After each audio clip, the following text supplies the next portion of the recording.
Hey, bienvenue dans ton Yann et Frank. Aujourd'hui, on reçoit Michel Kelly-Gagnon qui publie un article demain dans The Hub, mais vous l'aurez en exclusivité.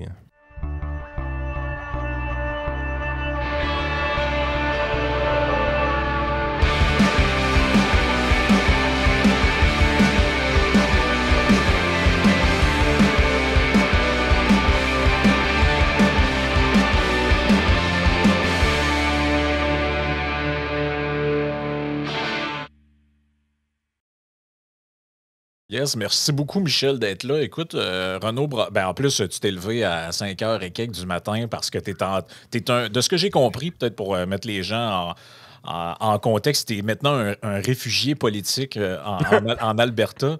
Donc, parce que les gens t'ont connu pour être le président de l'Institut économique de Montréal. Mais là, maintenant, tu es en Alberta. C'est ça que j'ai compris. Je suis à Calgary à mon grand bonheur et j'ai fait un calcul très sommaire, là, mais en taxes et impôts, je pense que je sauve à peu près 30 à 32 000 par année.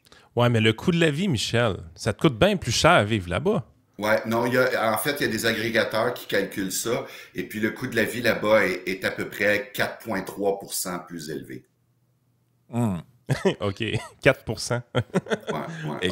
Pas beaucoup. Écoute, le texte que Renaud Brossard m'a fait parvenir, que tu as écrit, qui va être publié en anglais dans The Hub demain, mais que nos membres peuvent avoir en version française, je la mettrai là, je mettrai le document dans la description du podcast où je mettrai carrément le texte disponible sur Patreon.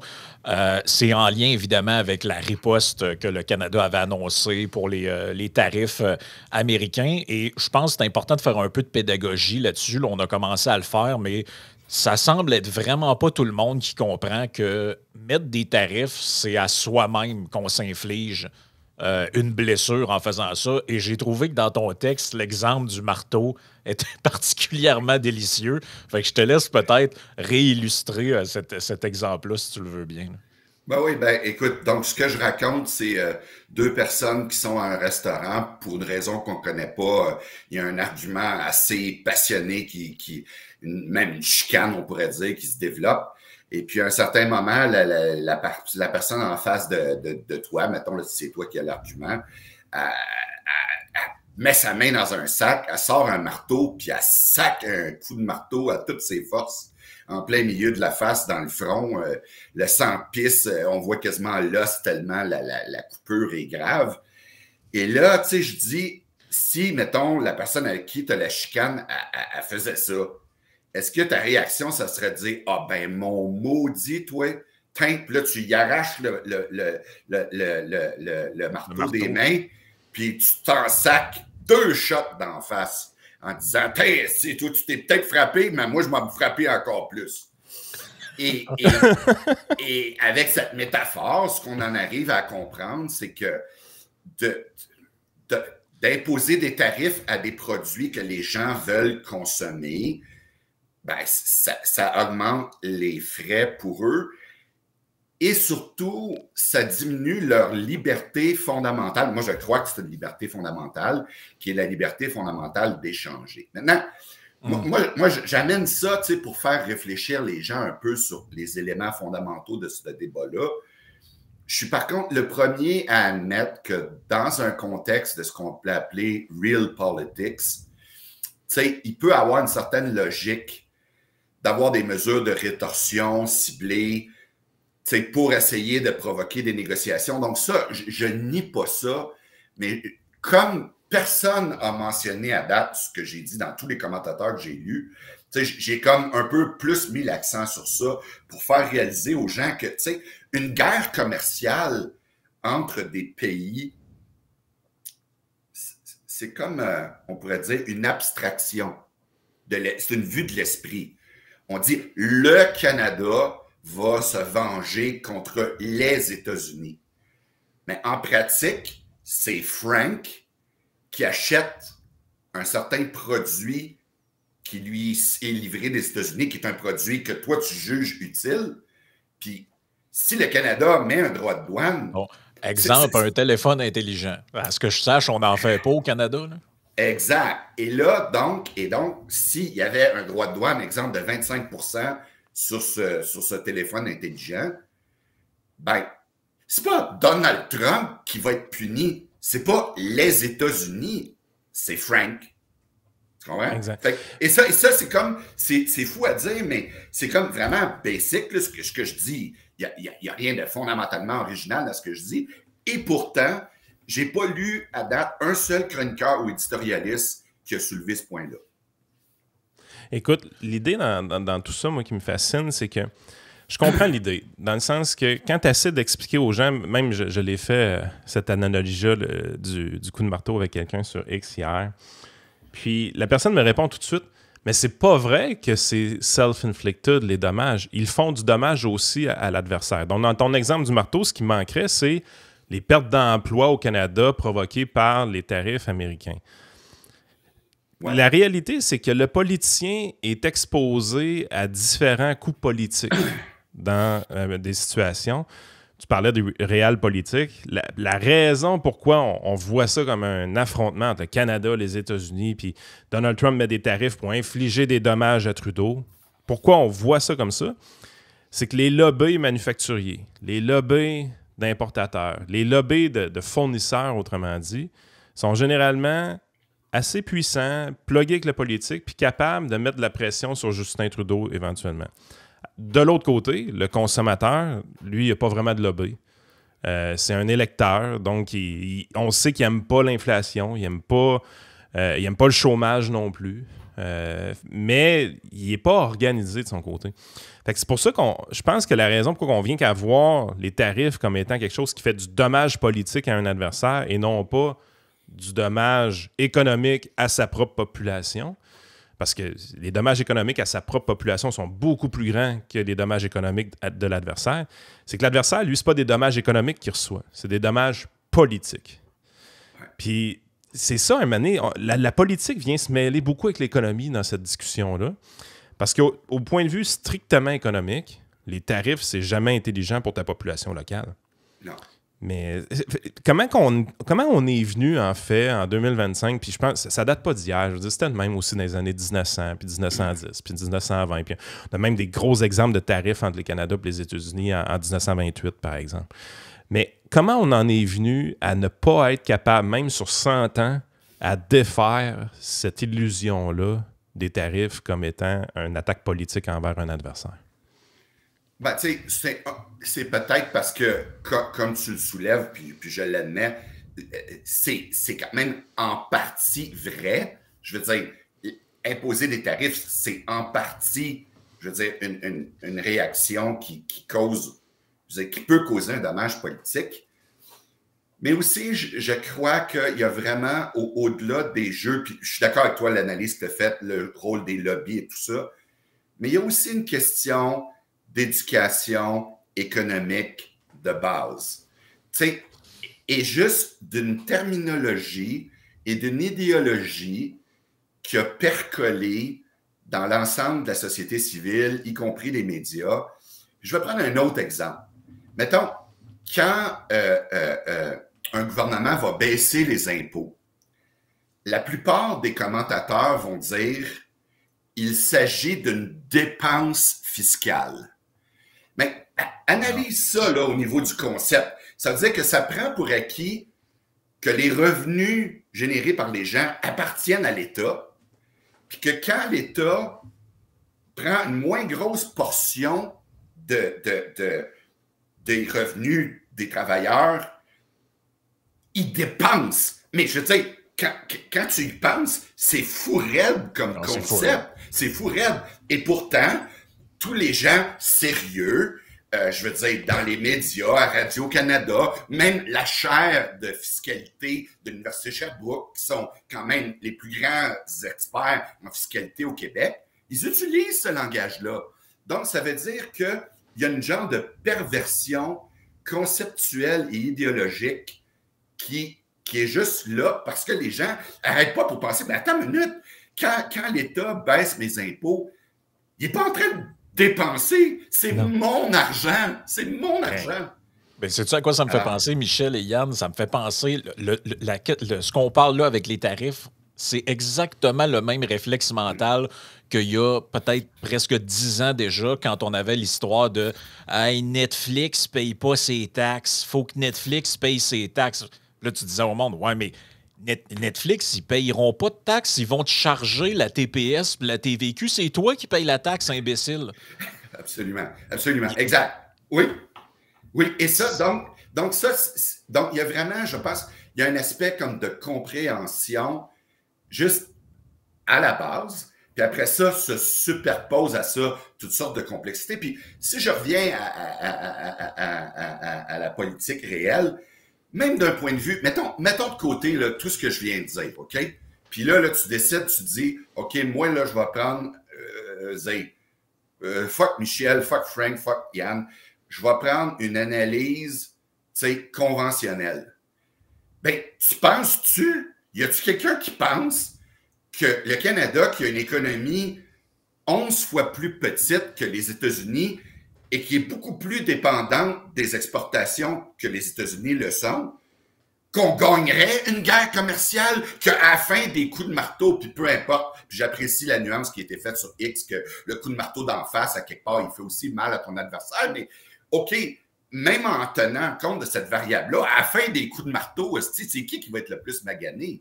Ben, c'est nous autres, je veux dire, il n'y a pas personne qui peut, je veux dire, avoir un minimum de cohérence intellectuelle qui peut penser qu'on gagnerait une guerre commerciale avec les États-Unis. Parce que si on essaie de quantifier un peu ce que tu viens de dire, c'est que le Canada et les États-Unis importent l'équivalent entre eux de 420, 450, 460 milliards. On est dans ces zones-là. Généralement, le déficit commercial est du côté des États-Unis. C'est pas un terme que j'adore, mais ce que ça veut dire, c'est qu'ils exportent un peu moins que nous, on leur exporte, grosso modo. Mais quand tu regardes ce 400-ish milliards de dollars-là dans l'économie canadienne, c'est pesant, là. Quand tu regardes leurs 400-ish milliards de dollars dans leur économie, eux autres, je pense qu'ils ont envoyé plus à l'Ukraine que tout ce qu'ils font en une année. Tu vois, c'est des d'ordre de grandeur qui n'ont pas rapport. Là, ils ont des options de substitution, les Américains, que les Canadiens n'ont pas. Puis malheureusement, je pense que normalement, dans cette crise-là, au moins, on aurait dû se rendre compte de dire, OK, est-ce que nos infrastructures pour nous offrir des substitutions de partenaires commerciaux sont en place, sont saines, peuvent nous permettre justement de se revirer sur un 10 cents? Donc, si on n'est pas capable de vendre aux Américains, est-ce qu'on est capable de vendre à quelqu'un d'autre puis d'obtenir un prix pas aussi bon, mais peut-être assez proche? Ouais. Puis ce qu'on s'est rendu compte, puis grâce à Daniel Smith, qui l'a très bien exposé, on n'est pas prêt à ça parce qu'on n'est pas capable de faire passer notre pétrole albertain vers la Colombie-Britannique facilement. On n'est pas capable de l'amener dans l'Est facilement. On n'est pas capable de le raffiner facilement également. Côté gaz naturel, même chose. On n'a pas les infrastructures pour exporter vers l'Europe. Fait que là, tu es là, tu te dis, OK, comme que le produit qu'on exporte le plus, c'est le gaz et le pétrole, on devrait peut-être réaliser qu'on devrait minimalement mettre ces infrastructures-là en place pour dire de ne pas dépendre uniquement des États-Unis. Puis on dirait que cette réflexion-là, on est déjà en train de la mettre en dessous du tapis. C'est-tu l'impression que tu as, toi aussi? Absolument. Puis surtout au Québec, là, je veux dire, au Canada anglais, c'est quand même une idée qui circule un peu. Mais au Québec, c'est comme si, je sais pas, ça n'existait pas. Donc, tout ça ensemble fait que tu sais, la réalité, c'est que le Canada va devoir trouver des façons, je veux dire, de s'entendre avec les États-Unis parce qu'on ne va pas gagner une guerre commerciale. Et de un, puis de deux, je veux dire, même si on pouvait la gagner, je veux dire, comme je l'ai expliqué, d'un point de vue des consommateurs, on serait perdant. L'autre chose aussi, moi, je veux bien, j'entendais François Legault qui répétait ce qu'il avait dit lorsqu'il a été élu comme premier ministre du Québec sur l'importance de diversifier les marchés. Et je suis d'accord avec ça, mais il ne faut jamais perdre de vue la force de la géographie. Le Canada, ce n'est pas un pays qui est en Europe continentale avec 11 voisins à distance. Donc, je veux dire, notre marché géographique, qui par ailleurs, ça donne à être le marché le plus prospère de la planète, ben, il est juste au sud de nous autres. Puis après, ben, dans le nord, je veux dire, c'est des pingouins.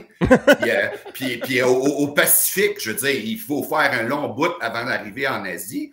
Puis dans l'Est, il faut faire un long bout avant d'arriver en Europe. Fait que moi, je ne suis pas contre la diversification, mais de parler de ça en déconnectant la discussion de la réalité géographique du Canada, je trouve ça un petit peu irréaliste. Ah, mais au Québec, je veux dire, là, en ce moment, là, le discours dominant au Québec, là, c'est ça. C'est que j'ai essayé de faire mon épicerie, puis j'ai pas acheté de produits américains. Nous autres, on est dans la logique du boycott, puis on s'imagine que ça va avoir... Tu sais, je veux dire, si toute la mouvance des conservateurs américains, avec son idée de boycotter une entreprise qui était Budweiser, n'ont pas sacré l'entreprise à terre, pensez-vous que les Québécois vont sacrer l'économie à terre en boycottant des oranges, des sacs de café qui arriveraient par les... C'est d'un ridicule, moi, je trouve. Je comprends, là, on a des réactions émotives, puis on se sent attaqué, puis je comprends, là. Je comprends tout ça. Mais à un moment donné, il faut que la raison revienne au deuxième étage, puis qu'on se dise que c'est illogique de faire ça. Là, en fait, tout ce que tu fais, c'est augmenter ta facture à l'épicerie pour une raison ou une autre. Là. Je veux dire, ça amènera rien de bon à personne. Mais dans le Canada anglais, tu vois, ça commence déjà quand même à avoir un autre type de réflexion. Un article que j'ai trouvé bon là-dessus, je ne sais pas si tu l'as vu passer, Jesse Klein, Downfall into Trump Protectionist Mindset. Et eux, ils disent, ben c'est exactement, faut exactement pas aller là parce qu'en fait, on rentre dans la même... Tu peux pas répondre au protectionnisme, à la menace protectionniste par le double down sur ce que eux sont en train de faire. Puis ils disent, en fait, ce qu'il faut, c'est augmenter justement les ententes de libre-échange. On a eu Sylvain Charlebois il y a une couple de semaines, puis il nous disait que comme l'Angleterre, comme la Grande-Bretagne est sortie de l'Union européenne, on n'a techniquement plus d'accord de libre-échange avec eux autres, puis ils se sont retirés de la table parce que le Canada ne voulait rien savoir d'ouvrir le marché des fromages, par exemple, parce qu'on a des chasses gardées. Fait que, faut se regarder dans le miroir, nous autres aussi. Nous autres aussi, on est des protectionnistes, puis on préfère perdre une entente de libre-échange avec un partenaire qui est aussi historique, qui est la Grande-Bretagne, pour protéger le secteur des fromages. Je veux dire, j'ai rien contre les gens qui font des fromages, là, c'est bien correct, là. Mais nous autres aussi, on a peut-être des réflexes protectionnistes qu'il faudrait se regarder dans le miroir. Bien, définitivement. Ça amène aussi à l'autre aspect, parce que je pense qu'on a bien exposé le problème que le protectionnisme crée pour les consommateurs. Mais il y a aussi un problème qui est créé pour les producteurs, pour les entreprises. Pour les entreprises qui, théoriquement, vont à court terme être protégées par les mesures de tarifs. Et le magazine britannique, justement, The Economist, avait tout un numéro qui rappelait que quand tu as des mesures protectionnistes, les industries, quote-unquote, protégées, deviennent moins innovantes, deviennent moins performantes, voient leur productivité baisser. Donc, en bout de ligne, ça nuit aussi à tes producteurs. Et ce qui est un peu fou dans ces affaires-là, c'est qu'on est obligé de réavoir ces discussions-là par rapport à des événements où ça s'est déjà passé, puis où on connaît déjà les résultats de ce que ça va être. Donc là, si je prends ça du point de vue de Trump, que j'ai qualifié dans mon article d'illettré économique, c'est ça, c'est que les propres entreprises qui pensent protéger, puis en plus, ramener le manufacturing avec la même quantité d'emplois, je veux dire, il s'est passé quelque chose, je ne sais pas si le président Trump est au courant de ça, mais il s'est passé quelque chose qui s'appelle l'automatisation des productions.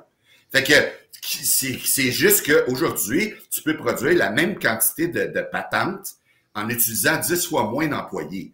Puis là, à moins que le plan de Trump, en plus du protectionnisme, ce soit d'interdire aux entreprises américaines de s'automatiser, que je pense pas que c'est ça. Je veux dire, les centaines de milliers d'emplois dans le Midwest américain au niveau manufacturier, il y en a peut-être quelques-uns qui pourraient revenir, mais en gros, c'est disparu. C'est disparu de la même façon que les conducteurs de calèches avec leur fouette. Si tu veux, ils ont des autos à Star, ils ont pu... Avec le taux de chômage qu'ils ont, sérieusement, est-ce qu'ils ont réellement besoin de rapatrier du manufacturier? Ils seraient-tu réellement capables de remplir les usines? On pense que le nombre de... En fait, il y a bien des travailleurs qui ont perdu leur job à l'époque en Ohio, par exemple. Je veux dire, ça fait longtemps qu'ils se sont requalifiés puis sont ailleurs aujourd'hui, là. Non, c'est... Du côté de Trump, en fait, je suis encore un peu indécis en dire que c'est un complet idiot économique, ce qui est fort possible parce qu'il y a des réflexes très péquistes de son côté, ce qui le rend à toute fin pratique, par définition, idiot économique.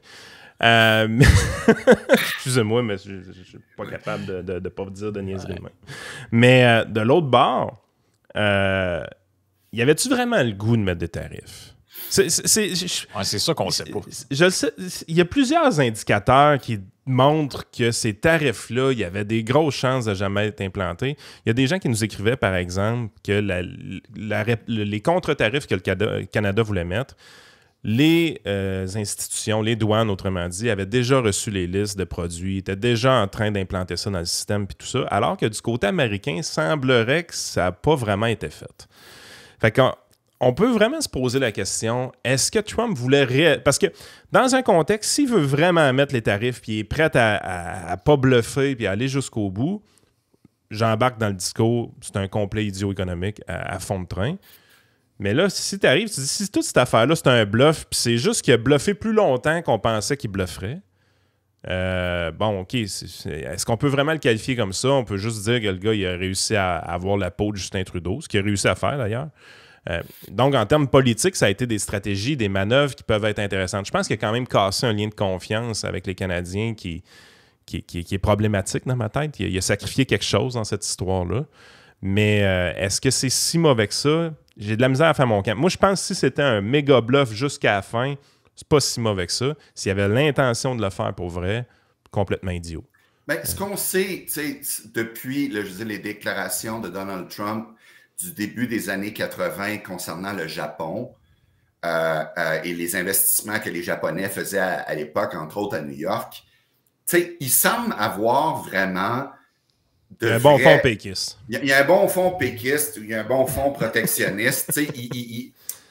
Ça semble être le cas. Maintenant, après ça, ce que tu dis, c'est une hypothèse réaliste. Et moi, j'ai un contact à Washington que j'appelle mon espion américain.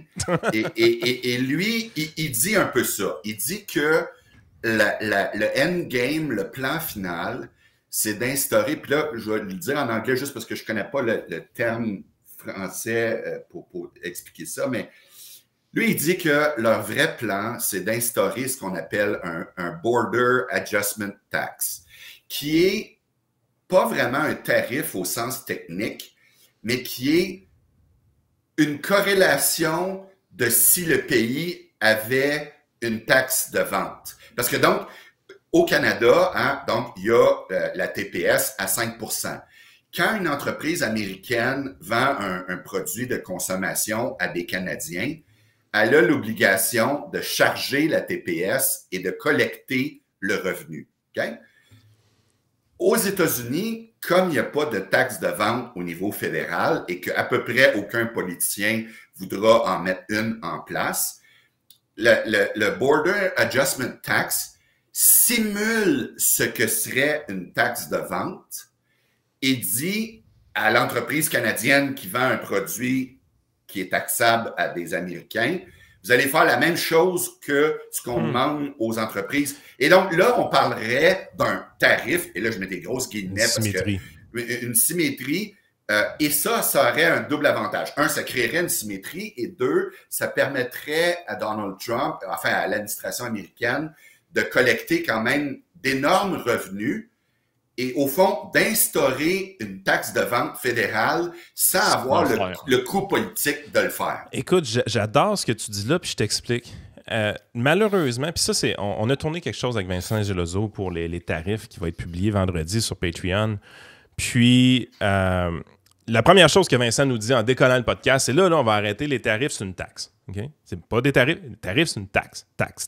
Je refuse d'utiliser le mot tarif. Bon. le jargon est tellement implanté dans nos cerveaux qu'on finit dans le podcast par utiliser le mot tarif pareil.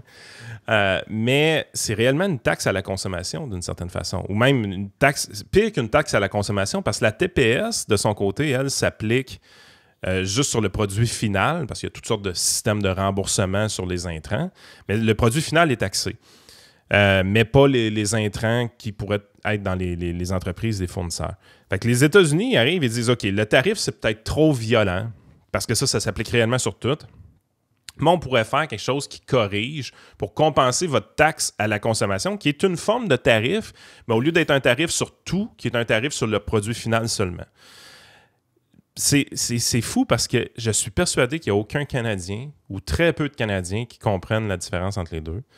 Puis effectivement, de dire que la TPS est une forme de tarif, c'est vrai.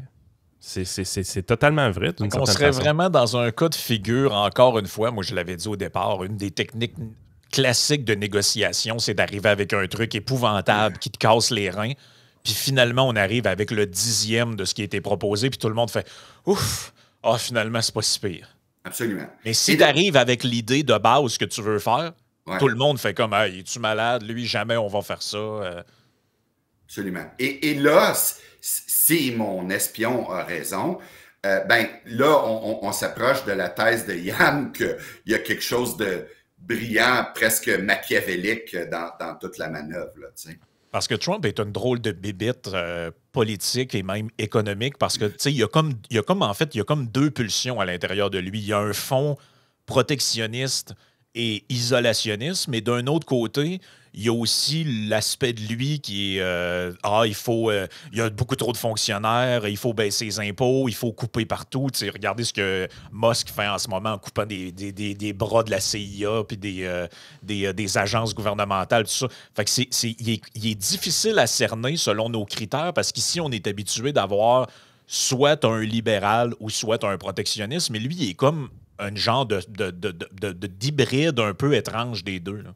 Exact. Et ça peut aussi, selon moi, peut-être dépendre en fonction de s'il prend sa médication ou pas. Là, tu sais, ça peut avoir... Ouais, ça, c'est sûr qu'on ne sait pas ça. Écoute, en terminant, peut-être, dernière question que j'aimerais te poser. Comment, dans la réponse canadienne, comment tu trouves le travail qui a été fait par Danielle Smith par rapport aux autres? En tout cas, notre perception du Québec, ça a été, puis c'est pas ce qui est communément répandu, mais c'est celle de Yann et Frank, c'est qu'on aurait dit que c'était probablement l'une des seules qui avait l'air à comprendre le rapport de force qui était en jeu. Et elle a tout de suite dit, quand des gens un peu hystériques sont arrivés en disant « On lui coupe le pétrole, on coupe le courant, on met New York dans le noir, puis vogue la galère. » Puis elle a dit « Attendez, là... » C'est des liens commerciaux vraiment importants qu'on a. Si jamais on faisait un truc de même, non seulement les conséquences pourraient être terribles, mais ils pourraient se retourner vers d'autres marchés pour se procurer ce qu'on leur donne, puis on perd ces partenariats-là finalement à jamais. Là, absolument. Et dans le cas, mettons, des contrats d'électricité, j'ai pas lu ces contrats-là. C'est des contrats de centaines, parfois de milliers de pages, mais je suis absolument certain qu'il existe des clauses punitives ou si tu honores pas les engagements en vertu du contrat, je veux dire, tu vas être sujet à des pénalités gigantesques. D'ailleurs, François Legault, dans une de ses déclarations, a un peu dit ça. Donc, bref, moi, je pense qu'effectivement, Danielle Smith, c'était ce qu'on aurait dû s'attendre d'un premier ministre du Canada.